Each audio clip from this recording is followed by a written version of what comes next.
J'avais dessiné sur le sable les 6 heures au clocher de l'église, dans le square les fleurs poétisent. Une Là, fille tu m'as amené va les cadeaux. sortir de la mairie. Comme chaque soir je l'attends, elle me sourit. Votre voix, qu'est-ce qu'elle a, ma voix? Ma voix, comment? Ma voix? Bah, ma voix? Moi, je ne peux pas dire que je l'aime. Je ne peux pas dire que j'aime ma voix parce que comment je ne me sers pas du tout, j'ai pas du tout en moi, je ne suis pas habité par une attitude de chanteur. D'ailleurs, j'aime pas la technique, et donc j'ai pas de technique, donc c'est une voix, c'est la voix de mon naturel. Alors elle est fragile. J'aime, c'est comme un instrument. Ma voix elle est comme un instrument dans lequel je m'améliore un peu. Voilà, je joue ça m'excite de plus en plus de m'amuser avec, à condition qu'elle soit qu'elle ait la couleur d'une belle note mono de synthétiseur. Le blues parfait. Le blues parfait, c'est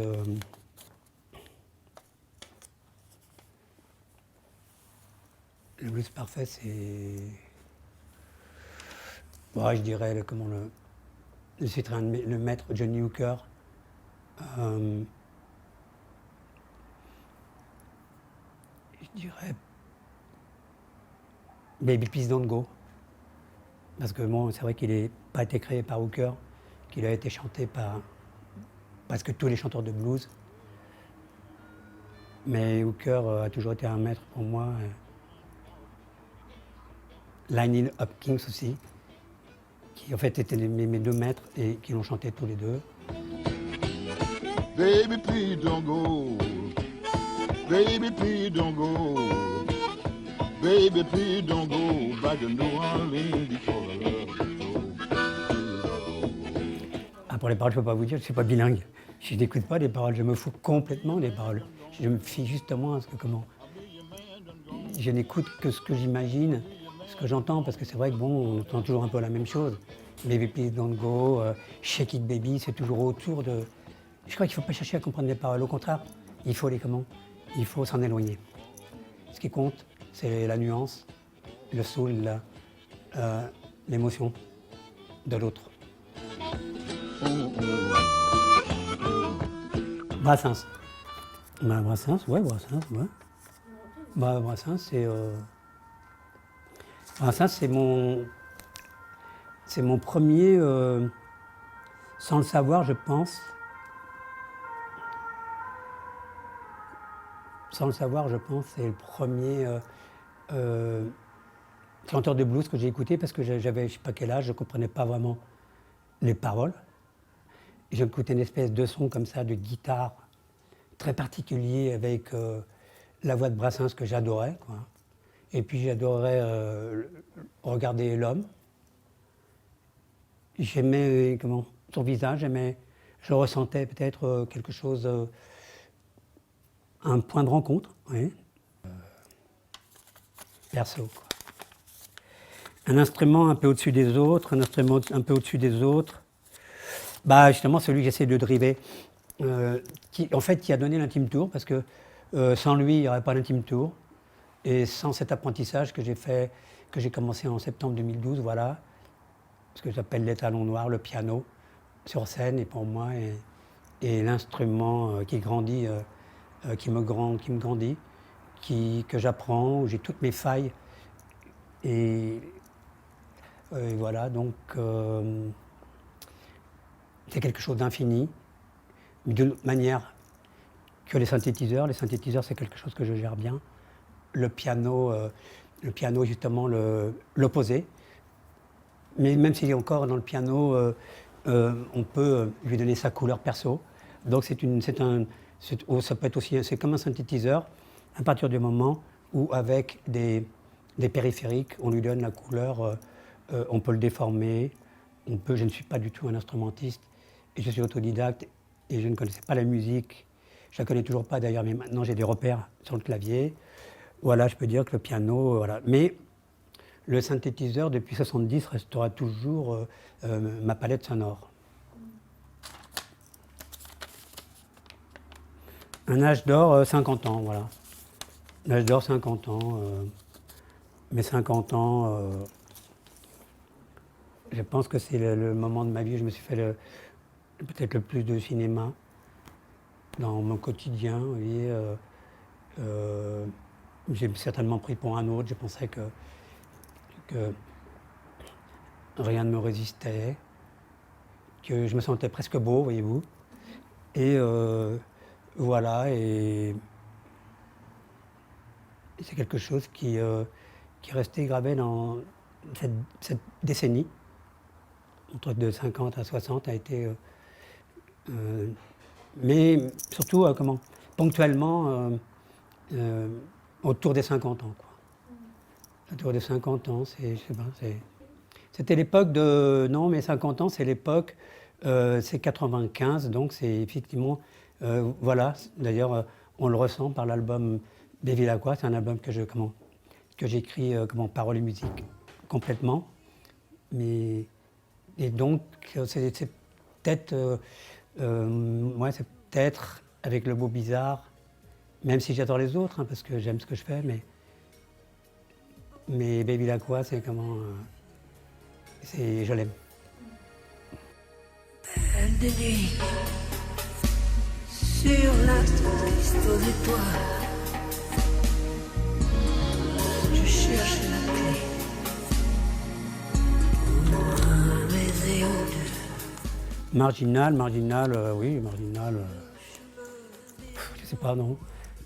Marginal, même pas, non. Non, au contraire, non, je crois que je suis le contraire du Marginal. C'est peut-être l'idée qu'on va se faire de moi, mais non, le Marginal, je pense pas qu'il va là où il a envie, là où ça lui plaît, qu'il s'adapte dans toutes les situations. Bon, j'aime aller me promener, jouer au boule au Luxembourg, donc c'est plein de badauds, plein de gens, le dimanche, tout ça, bon. Mais j'arrive effectivement à être marginal dans la foule. Une chanson qui vous fait pleurer, moi je pleure pas. Je pleure pas, moi. Une chanson qui me fait pleurer. Enfin oui, une chanson qui effectivement pourrait m'emmener un petit peu dans... Une chanson qui me fait pleurer. Ouais, ça pourrait être une chanson peut-être d'Elvis, très très très puissante, d'Elvis la chante dans le film King Creole. J'ai toujours adoré Elvis. Et il chante. Et d'ailleurs, je dis cette phrase souvent dans Les Paradis Perdus, je termine comme ça. Ça s'appelle As Long As I Have You. Et bon Elvis me touche terriblement. Take the love that I bring, then I'll have everything. As long as I have you, let's think of the future, forget the past. You're not my first love, but you're my last. Take the love that I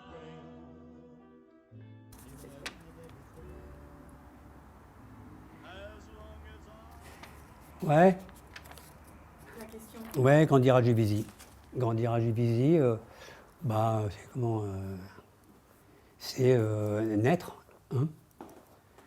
C'est naître, c'est se reconnaître, c'est se connaître doucement. Voir déjà qu'à Juvisy, on est marginal.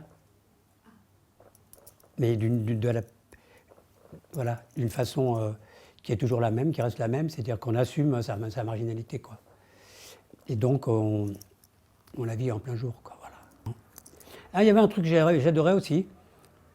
C'était déjà un truc un petit peu artistique. Il y avait un truc dans cette école communale, quand on quittait les cours, et ça faisait du bien, on allait dans une espèce de une grande réserve, une espèce de grand truc, où on faisait, on travaillait sur du bois, avec des filles découpeuses comme ça, la peinture. On travaillait sur du contreplaqué, sur de l'aggloméré. On faisait des trucs pour la kermesse, il y avait une kermesse. Voilà, créer des trucs qu'on allait vendre à la kermesse, quoi. Voilà, et puis Juvisy aussi, c'est quelque chose qui reste gravé aussi dans ma mémoire, c'est les marchés. Pour me faire un peu de blé, je vendais des chaussons sur les marchés le samedi midi, quoi. Donc il y avait un cube, là, Citroën. Et puis j'aidais à déballer, à remballer, quoi. Et donc j'adorais me promener, observer les camelots. J'ai toujours aimé les camelots. J'ai toujours aimé les inventeurs, les camelots, les prestigitateurs, les ailleurs, quoi, en fait. Christophe, pourquoi? Parce que quand j'ai commencé à 15 ans, j'ai fait mon premier 45 tours chez Golf Drouot. Et je m'appelais donc Daniel Bévilacqua, ce qui était un peu dur pour un premier super 45 tours. Donc ici j'avais un Saint-Christophe que ma grand-mère m'avait offert pour me protéger des accidents. Et c'est comme ça, un jour j'étais en train de faire des photos à Neuilly, près du parc Bagatelle, là, près des joueurs de foot. Et puis j'ai sauté comme ça, je sautais. Et puis je me souviens que ma médaille est venue percuter mes dents comme ça. Et c'est à ce moment-là que j'ai fait le lien. Voilà, c'est un peu comme on parlait d'écriture, de mots, on parlait de musique. C'est venu comme ça, voilà, c'est venu aussi comme un espèce de hasard. Ouais, c'est un hasard qui, en fait, dit le hasard est un don et qui continue, qu'il ne me lâche pas, quoi. Austin ou Ferrari? Bon, là, ça va être court. On va faire court, là. On va faire Ferrari, directement.